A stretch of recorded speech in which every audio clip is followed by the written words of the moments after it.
Hello and welcome to episode 4 of the School of HighTide podcast, supported by Nick Hern Books. My name's Naomi Soneye-Thomas and I'm an emerging writer, producer and host of this podcast, alongside Suba, the artistic director of HighTide, and Chris Sonnex, associate artist at HighTide and also the curator of this programme. Our guest for this week is Temi Wilkey, a writer and actor who previously performed as a drag king with Pecs, wrote on season 3 of the Netflix series Sex Education, and won accolades for her debut play The High Table at the Bush. We spoke to Temi about writing intersectional characters this week. So if you're writing a play at the moment and you want to bring in characters who have a different background to you without it being tokenistic, or you even want to celebrate the nuances within your own culture on stage, then hopefully this episode will help you to explore the wealth of human experiences with confidence and without losing the playfulness that should always be at the heart of creating new work.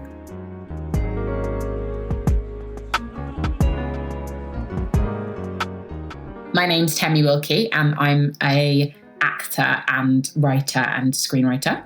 And we're going to be talking today about writing intersectional characters, why it might be important, whether writing intersectional characters is just writing characters, but it just means that you're more aware of the different ways that they can present themselves, the different kinds of oppression that they might be dealing with, and how that makes them who they are and how it feeds into the drama and how it, can make a story even more rich and even more nuanced. So did you act before you started writing? Yeah, I still do. It's still the main way I think of myself, to be honest, yeah. More of an actor than a writer, but also writing some pretty amazing stuff.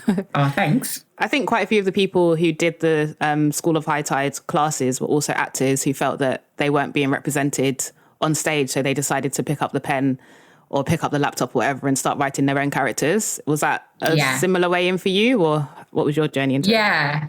I'm a really big fan of the Royal Court Playwrights podcast, and Simon Stevens often says that most playwrights either are actors who got into writing, or they're writers who got into performance, and I'm definitely the former. I think it's not having seen many characters that I felt like I could play on stage. It sort of felt like the obvious step was to give writing a go. Say you'd seen yourself represented on stage already. Do you think you ever would have started writing, or do you think you would have stuck with acting? Is that an impossible question?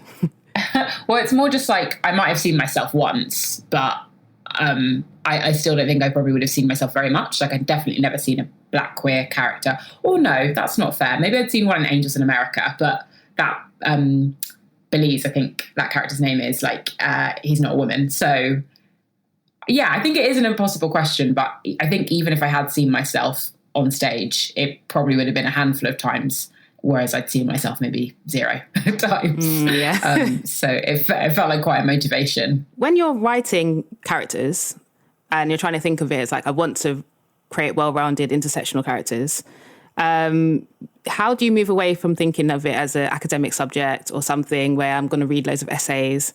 And how do I practically bring that into my work as a playwright? Yeah, I think it's about not letting it be boring. It's writing plays is all about being playful. It's in the word. And I think you have to take off the hat that you wear when you're on Twitter and you're getting involved in the discourse and trying to be smart, and try and write instinctively and get into the characters that you're writing. And I think intersectionality is all about the different ways that the different ways that we experience the world, and that only adds to drama. So thinking about the kind of where people could be sitting on various Venn diagrams or within a pie chart, and the ways that could butt up against somebody else and their different experiences. And what do you think about, just in terms of that, bringing different experiences into it? If I wanted to make my play representative of lots of different people, but bring in a character who is from a completely different background to me, do you think I have the right to tell that story if I'm not from that background? Or do you think it's, as long as I do my research properly or I involve people of that background in the development process, that it's fair game? I think it's a really complicated question. I don't think there's a hard and fast answer or rule. I think it's about examining why you want to bring that person who's outside of your experience into your work. And I guess, yeah, I think it is important to like take it to other people who are of that experience, ideally paying them to give you a kind of consultation or to like help you develop it. But I think really you do want like people from lots of different experiences in your work. And I think a lot of what we're kind of up against is you don't want that representation to be tokenistic. And I do believe that everybody should be able to write from every perspective, but so long as you do your research and really like get into that character, like get into their viewpoint and really like view things from inside of them. Because if they're just serving as a function, it's really obvious when a character is just serving as a function and you've just used their disability or their race or their gender identity to like serve whatever you're doing. But if, it's heartfelt and genuine, and if you've spoken to people or worked with people of that background, then that would hopefully inform your work and make it feel authentic and, make the story richer, you'd hope. But again, there's no hard and fast rules, so it's really hard to answer that question, I think. Yeah, it is. I feel like we are seeing a lot of tokenism these days. Maybe from being Black, for example. I think after Black Lives Matter protests last year, people were like, yeah, you should definitely apply to this scheme because like being Black is now a thing that everyone's trying to capitalize on. And you'll have a better chance of getting onto this scheme if you apply or if you write about this idea or whatever. And it just kind of feels like also sometimes when you get onto something, you then query, am I here because you care about what I have to say, or is it because you had a box to tick? And it sends you in this weird kind of spiral, I find. I don't know how you find it. Yeah, well, I think it's interesting when it comes to creativity because it's also like, are you putting this character in because you want some brownie points, or are you putting them in because you're going to like actually explore their identity? Like, it's kind of a weird example, but I saw someone talking recently about how the Black characters in New Girl are really interesting because like there's two Black men in it and like their Blackness like isn't a part of the conversation. It isn't like, oh, we're going to like do an episode where, we explore their Blackness, but it also isn't ignored. It's so obviously a part of who they are. And it isn't like they're not whitewashed either, which I think is like, it's a very strange example, but like, I think that's a real great example of like something that doesn't feel tokenistic. Like they're not only there because they're Black, but they're also not defined entirely by their Blackness, but it also is a rich and important part of their characterization. And I think if you're able to create characters like that, where like they're not defined by it, but like it's a big part of who they are, I think that's kind of the balance that you want to strike. Yeah. I think when you bring someone, I'll just use Black as an example because that's my background. For example, in a play or a film or whatever, normally that character's conflict seems to be linked to their identity. It never seems to be just some other thing that that's going on in their lives. And I guess that's when you start veering towards, why are all of these characters always seen as being victims? And why are we never able to see the joyful side of their lives as well, or their stories? I think one of the things that came out of the class was about how intersectionality can be seen as something to be scared of. I'm so scared to offend this person or that person. But it can also be something that brings joy. Yeah. Because it shows how connected we are. You can see, I don't know, there's lots of different ways that it doesn't have to be such a scary topic. What do you think about that in terms of how we can use intersectionality to celebrate who we are rather than to impose rules on people? Well, I think there's also intersections within intersections. And I feel like, within my play, The High Table, you had like two Black queer women who are in a relationship with each other, but they had very different backgrounds and like they had very different experiences of being queer within their families. And like that was a cause of a lot of tension, but I also created a platform to celebrate like the ways that it's really beautiful being Black and queer. And so I think intersectionality can be really joyful and playful because it's like finding the intersections within the intersections that I think can be really fun. But also I think drama is fun. That's why we do it. That's why we're interested in it. And, if somebody has a completely different background from somebody else and they butt heads about it, there's fun within that. And like, yeah, you don't want to write people as victims. And so like I think it's just about like finding the nuance and finding the strength and finding the humanity within it. And if you're able to, like, then it won't be, you know, a boring struggle story, I reckon. Yeah. I was thinking, is that a good time to bring Suba in to talk about more of your work?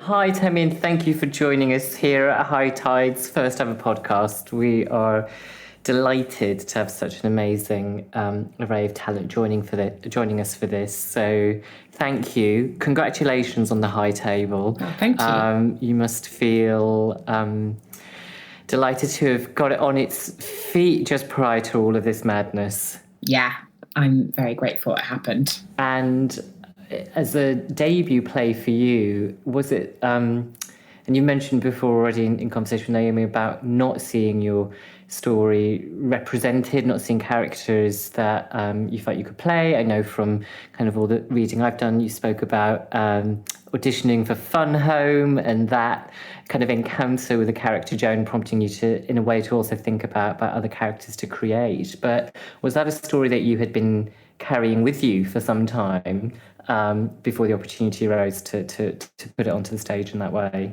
I don't think it was a story that I've been carrying with me. I think it's like, I think I just like felt like I had permission to write it. I think from just like the few like queer pieces of art that I saw, like whether it was Fun Home or whether it was like this episode of Master of None that Lena Waithe wrote. But yeah, I just got like small prompts that kind of made me feel like I was allowed to write the kind of story that I wanted to write. Yeah, it wasn't so much a like burning desire to tell this story. It was more of a like a moment where I felt like I was allowed to like tell any kind of story that felt close to my experience. I mean, that's such a fascinating and important idea, this idea of permission. And I suppose the understanding, especially for the writers we're hoping that this series will reach, this idea that perhaps we self-censor or that the structures are such that we feel there won't be a space or a place for the stories that reflect our own experiences. It's pushing on that further. Were there any other elements that helped generate that sense of permission for you, aside from, I suppose, just seeing that other work that was rich and inspiring? I think it was just encouragement from people. I started writing by doing the Royal Court Introduction to Playwriting group, and I was able to do that because you only have to apply with 10 pages. And like I'd never written a play, but I felt like, okay, well, I can manage 10 pages. And I got into that. And then I think just people like saying that my writing was worth pushing on with helped me to feel like, okay, yeah, maybe this is something I can do. I sort of still feel surprised when I have a meeting with somebody and they think that my voice is worth listening to. But I just would encourage anyone to like start trying, and there'll be people who'll see something in it and encourage you to keep going with it. Fantastic. I mean, and that is so fascinating. This whole thing of, because you're an extraordinary talent and you've achieved so much already that we'll dive into shortly. But that feeling that, are people going to be interested in this, or somebody thinks that my voice is interesting. It's part of the reason we set up the program in a way that's so problematic, right? Yeah, it's almost like who's allowed to like take up space, like, which I think, comes into everything that we're thinking about with intersectionality. It's like if you've seen your voice like presented on screens or on stages, then it feels like more of a given that that's something that you can do. But I think if you haven't, like, then it's really difficult to feel as though your ideas or your stories are worthy of sharing. One of the things that's prompted for me then is around this idea of representation and where intersectionality hits that, which is also, I think, that for artists from any minority background, it can be challenging to think about diving into the individuality of an experience or reflecting negativity or reflecting some of the challenges within our own communities, because we experience such representation in, the mainstream media or the Daily Mail or what have you, that, queer people are bad, trans people are bad, black people are bad, that, of course, we want to protect our community space.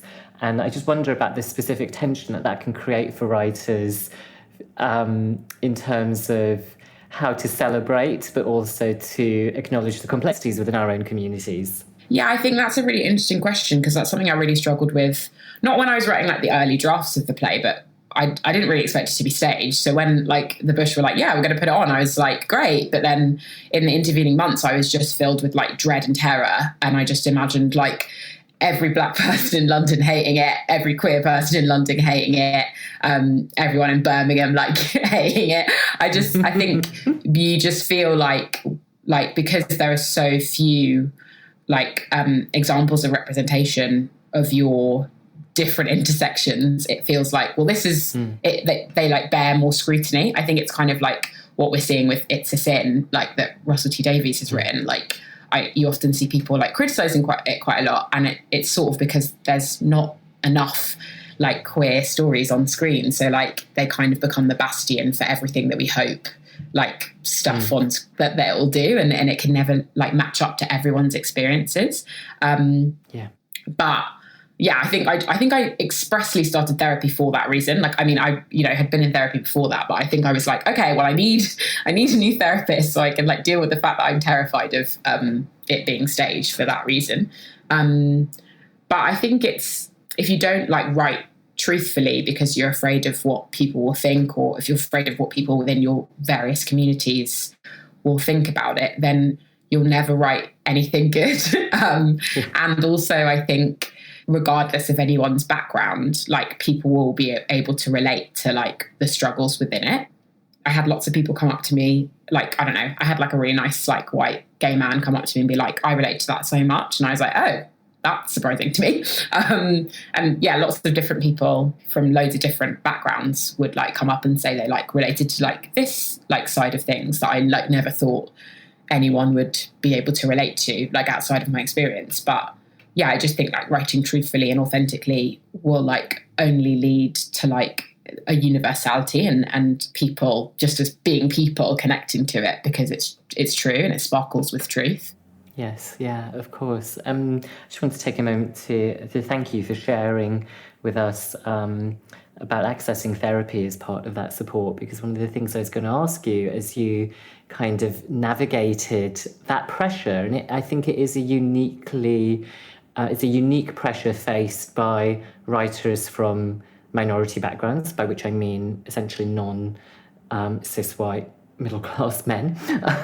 So anybody perhaps not falling within that bracket. And I, of course, appreciate that there are many cis white men who will carry struggles into creating themselves. But I think for us as writers and creators from acknowledged minority perspectives, that feeling that creating the resources to be safe to create and the communities to be safe to create feels like such an important requirement. And of course, you've touched on therapy there as being part of that. Were there any other, or have there been any other things that have helped you with having the confidence to tell complex stories, complex intersectional stories? I think just having other people from similar backgrounds to rant to about it or freak out about it.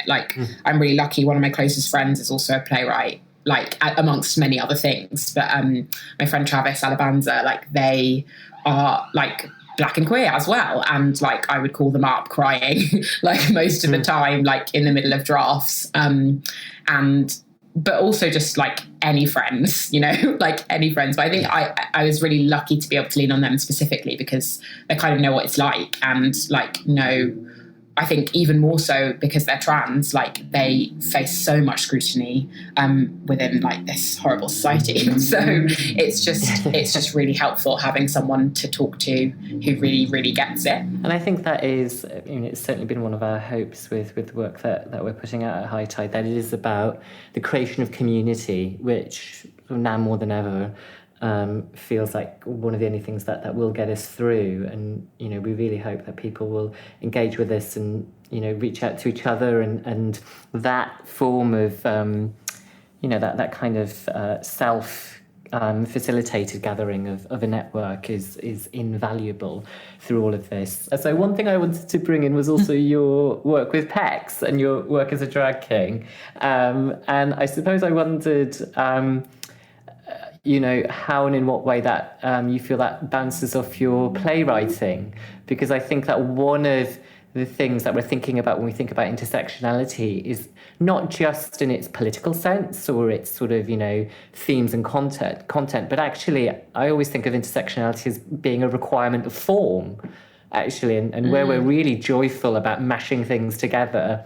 It's not just when we're seeing perspectives collide, but when that manifests in how the work itself exists. So I just was interested in hearing something about playfulness with form, maybe, and whether any of your, you know, incredible work through PECs has kind of run through your playwriting as well. That's a really interesting question, because I don't think I've really ever been able to get to the bottom of my relationship with like PECs and my relationship with playwriting. It feels like I kind of like drew a line in the sand, like, because I left PECs, I think in 2019, and it felt like a real clean slate. They felt for like different chapters of my life, and like lots of people that came to the High Table were quite surprised that they were like, oh, this is a play, like it's a play, like, and I feel like I was having a conversation about a commission, like, I think maybe just before the High Table started, and the like literary manager was really like clear that she was really interested in like how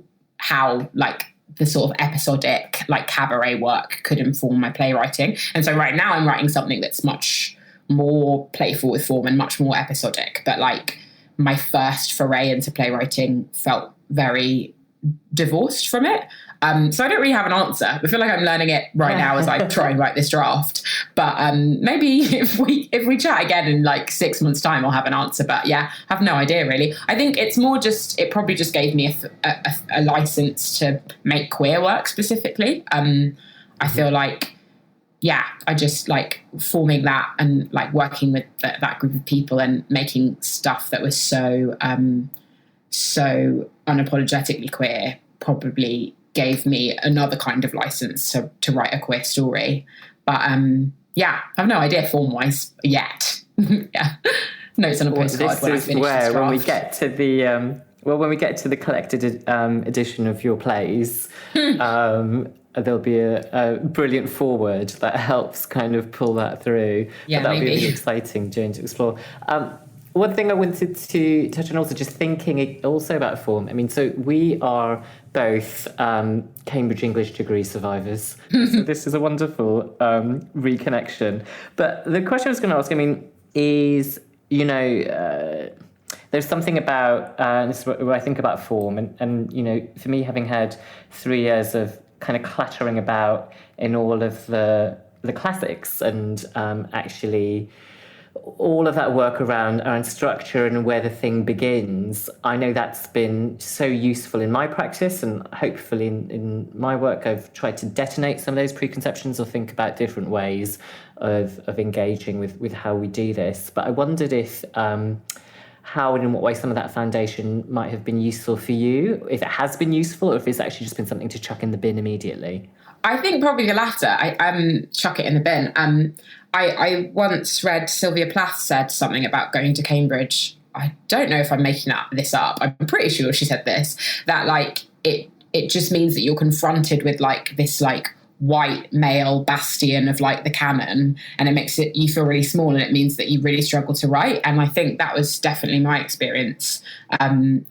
So I think doing an English degree at Cambridge only intimidated me and only kind of held me back. And I think also acting there I found really difficult, and like it wouldn't get many parts because I wasn't really what a sort of Eton graduate like who was directing a play would imagine as you know, Juliet or whatever part I wanted. So my experience was it kind of squashed me. I really loved it academically. I had a great time in that part of my brain, but creatively I think it squashed me quite a lot. So yeah, I think it's probably useful that I have that, like, but it's sort of like back of the brain, back of the mind useful. But in the forefront of my mind, it's like ignoring all of that, like forging a pathway far away from it, not feeling tied to it, because I think if I did, I'd just feel intimidated and small. Yeah, I mean, I think that is such a huge part of what can emerge from bouncing off, as you say, these bastions, because, you know, I mean, the thing that, and this has come through in some of the other conversations we've been having in this series, I mean, it just makes for boring work. I think that's sort of the really kind of annoying thing about these preconceptions of how we make and what the systems and methodologies are, you know, some of the myths we have about what a playwright is and what a process should be. It's a word I've used already in this series, but it becomes really homogenizing. And surely what we want is a really varied, exciting, inventive modern theatre. Yeah, my feeling is that, like, I need to ignore everything that's come before when I write the first draft. And then, like, when it comes to like the second draft, the third draft, I might like look back at things. But ideally, from somebody who I personally respond to, whether that's like Debbie Tucker-Green or like, you know, someone whose experience is closer to mine. And then maybe if I want to go mad, I could be like, okay, cool, what would Seneca do? But like only as a kind of like afterword, not as like anything that's at the forefront of my mind. And, you know, I think it can make really incredible work. I think someone was talking to me about The Convert, which is a play that I love by Dana Guerrera. And they were sort of saying that it's a really well-made play, whatever that means. And like it is. And, you know, I don't know whether she like read loads of Ibsen before she wrote it. Like, I do think you can make amazing work kind of being aware of it. But I also think it's a complicated tango that you need to do with it, where you're pushing it away and pulling it close, or like, you know, pushing it away and never coming back to it. Or, you know, I don't know. I think there are ways that you can guard from it completely homogenizing things. But yeah, I don't know. I think I kind of am like a bit agnostic about it, but I quite like coming to it sometimes and then running away. Yeah. Well, I think that's how most people engage with theatre, full stop. So it's my version of things. On that note of thinking about other voices to bring in, who perhaps aren't Ibsen or Seneca, but for me, somewhat more brilliant, I'm going to bring in the voice of Chris Sonnex.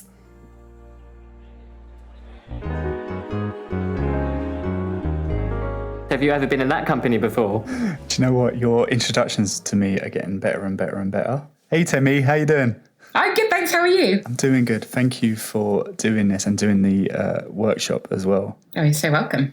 Loads of brilliant things coming back, and I'm really intrigued and amazed by you as an artist. And I always think that one of the things that we can do for people to really understand artists is to figure out and to hear them talk about their own art, the art that they really like to engage with.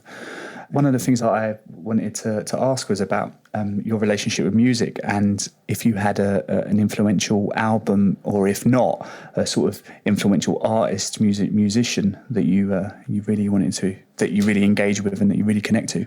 I think probably it changes all the time, but what immediately comes to mind is who immediately comes to mind is Solange, and A Seat at the Table.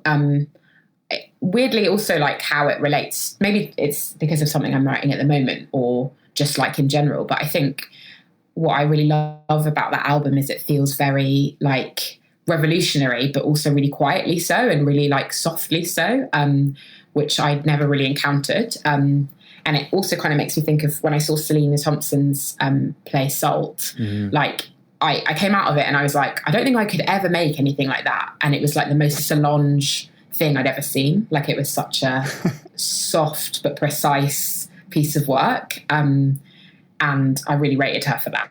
And I sort of said this to myself, I don't think I've actually done it yet. But like I'm writing a play that's quite episodic, and I was like, oh, it'd be cool to like write a scene as though I'm Beyonce, and then write a scene as though I'm Solange, and then write a scene as though I'm SZA or something, like try and like set myself a chance. I haven't done it yet. And I think I kind of realized that I probably wanted it to be more like Solange, and I don't think I'm achieving it at the moment. But yeah, I think just the way that she approaches revolution or kind of resistance, like in such a like subtle, like feminine way, I think is really profound. Yeah, it's really, really brilliant how she's a sort of an artist of contradictions in a way. There's the anger of revolution, and then that quietness, and then there's the psychedelic funk, and then the soul, and then the R&B, and then this beautiful singing voice. I think I want to see the play that is one scene as Solange and one as Beyonce. That's really, really brilliant. Don't know if I'll manage it. But I like the idea that we could look at art. I'm obsessed with with dance as a thing, because I can't understand it. Do you know what I mean? So I love it. I know that I could never do it. Do you know what I mean? I know that I couldn't make it, and I know that I couldn't dance like some really beautiful dancers. So it's sort of, I love that idea that we can really, really take ourselves away from something and then really appreciate it. But equally, I think you definitely have the ability to be as equally brilliant as Solange. So, oh, thanks. That is the greatest compliment anyone could ever pay me. That's great. I was thinking about what we really enjoy in life, because I really enjoy. The reason one of this comes up is that I really enjoy music in general, and it's the way that I sort of find my way into plays actually as a thing, and I find that music's is more accessible than so many art forms, because it can tell a story within 3 or 4 minutes, which I think is incredible, but also you're sort of surrounded by it, and you can listen to it wherever really, even if you just sort of walk into a shop when you could walk into a shop. But I'm also absolutely enamoured by little things in theatre, the experiences that we get, and I was wondering what your favourite experience in theatre is. For me, there's loads of different things. It's the little tiny moments, whether it's like you don't know what's going to happen, or that moment of complete silence at the end of a really powerful play that nobody knows when to clap or not, or whether it's just looking at the lighting rig and going, what the hell is going on there? Is there a moment that sticks out for you that you're really missing at the moment as well? I think I saw someone like tweeting about this. Maybe it was Eve Lee. It was kind of like what is like a transcendental experience that you've had in the theatre. And like, weirdly, when you were just talking about music, it reminded me, and I think it came up for loads of people when they were replying to this tweet, but like the moment in Road where they just listened to Try a Little Tenderness all the way through. And like, just like how powerful that song is, and like seeing people experience it and kind of viewing it as an image for like that release that people need, especially like if you're growing up like working class in a space where you feel so forgotten about, like that kind of like ecstasy and that thrill like that the music can provide. And like also I think they always enjoy a song, maybe not always, but like often, like there's a bit in, I've forgotten the name of the play, but it was an Andy Veer Smith play I saw at the Royal Court, and it was a moment where she got everyone to sing Amazing Grace, and like it was just amazing, like the whole audience was singing along. And I just like, basically the moments that I love in theatre is when it feels like church. That's like, because I'm like an apostate, I used to be really religious, and then I like was like, this doesn't make any sense, and then stopped believing in it. And I feel like theatre and like any good art to me feels like how I felt when I really believed in God, and when I was at church, and when I was really like shacking out. And there are loads of like examples of what that looks like. I think, you know, like one of the final speeches in Seven Methods, like when like Cleo's really going for it, or there are just so many, but it's like when you feel like you're being witnessed. Like there's a thing that I feel like American pastors will say, where it's like, can I get a witness? And like, it's like when you're witnessing something profound and like elevated and like at pitch, and that can be in music or that can be in what somebody's saying, but like, it's like an altar to like humanity in like a really big, like epic way. Like, even if it's really small, I just think when you're like reveling in what it means to be human, like with other people around you, like bearing witness to it. Yeah, I love that moment. That's really like beautiful. And also it also feels so personal to you as well. Like it could only happen to you right now at this right exact moment, which is really beautiful. I was going to ashamed to admit this as a thing, because I don't want to sound like a loser, but hey, we're here. Have you done that have you just stood and listened to that Otis Redding track? Oh my God. I mean, I've definitely like listened to it all the way through, obviously, and like or like focused on it and not listened to anything else. But I don't think I've like stood and done it. I actually think I maybe will today. Because also like... Nice, then do it tonight. Yeah, the thing that I'm missing as well, like I think like, you know, in a pandemic is like going clubbing. And I feel like, again, like in a queer club, it feels like it was a line that was cut from The High Table, but I think it was actually in one of the trailers, was like, I think at its best, like clubbing, especially queer clubbing, feels like church. And like, I'm really missing church. And so I said to myself that I was going to like try and like on Sunday mornings, just like sing and dance in my room by myself. And I feel like that would be a good one for church. Just listen to Try Little Tenderness all the way through. Please do. I encourage everybody to do this. I mean, it's something about Otis as an artist. There's a sort of a pain in his voice, but there's also that transcendental moment, and it does feel exactly feel like church. I've been thinking about you there as a young Temi, just before you got to NYT and all of that. But is there something that you could go back right now and tell that Temi? A piece of advice or something to look out for that might be helpful for the people that listen to this podcast? Ooh, I feel like I get asked this question quite a lot actually at the moment. Really? Like what you'd say to your younger self. Maybe it's just like the work I'm doing with young people or the work I'm doing with like generally. I always come back to, it's really boring, but I just like, I probably just tell her to start writing a lot sooner. I didn't start writing until I was like 26 or 25 maybe. And obviously, you know, I'm still very young, but I just sort of feel like there's a space that you can create for yourself in writing and a way that you can get to know yourself and an investment in your own voice and your stories that I came to a bit later than I guess I would have liked. And I probably just would have said like, you know, pick up a pen, have a go, like a bit sooner. Because, I don't know. I mean, that's a great piece of advice, isn't it? No, it is. I think it's a really great, you know, obviously it's never too late, but it's also, it's a regret of not doing it sooner. I think sometimes we especially because you in the world and you were acting, I was real sort of regret as someone not turning around and going, actually, you could write something right here. You could write this world. But I mean, things happen for a reason. I think I don't want to be trite about it, but yeah.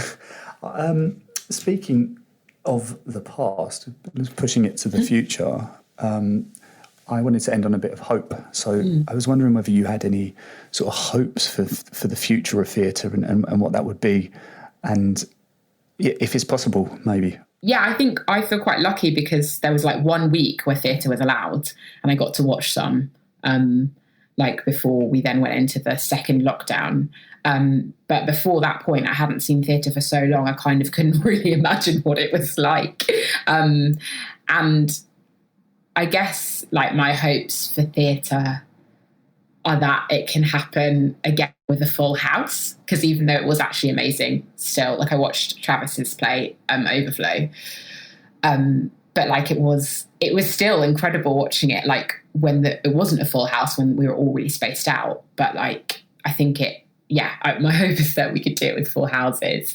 My hope is that I don't know, that like the things that we learn from this time in a cocoon, like inform the work that we make, but like isn't defined by it. Like I don't want to see COVID plays, don't want to do it, I won't watch them. Like maybe you will, I'm not going to do it. Just like, I don't know, joyful and like more inventive. And I've been saying to myself that like, when it gets really depressing being at home all the time, I try and say to myself that like, I'm lucky because I've been to a haunted boarding school today, or I've been to the moon today because that's what I'm writing. So like my hope for theatre is that like, because people have had to like scurry away, they've like lent into their imagination more, and like theatre becomes like more technicolor because like we've had to like, it's been like our minds are all we've had. And so like the worlds that we get to visit as a result are like more extreme or more joyful or more exciting or more dramatic because of that, I guess. I love that.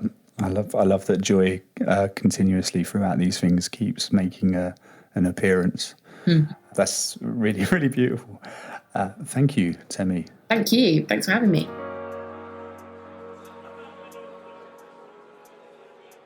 This podcast was produced by HighTide and supported by Nick Hern Books and Lansons. It was made possible with support from the Culture Recovery Fund. It was presented and produced by myself, Naomi Soneye-Thomas. and co-presented by Chris Sonnex and Suba.